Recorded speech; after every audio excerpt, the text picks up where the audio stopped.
Hi, welcome to the Unemployed Cooking Show. My name is Tom and I'll be your host today. I like to cook, be creative, and I'm unemployed. Today, we're going to be cooking Mexican-inspired fajitas. They're inspired because we can't afford all the ingredients and we don't want to die of malnutrition. Let's get started! You're unemployed and hungry. You need to get a job. You're one step away from homeless. You just need to buy a dog.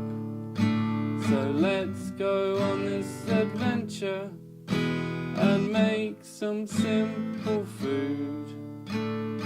Don't spend all your money on takeaways, or you'll be one broke ass dude.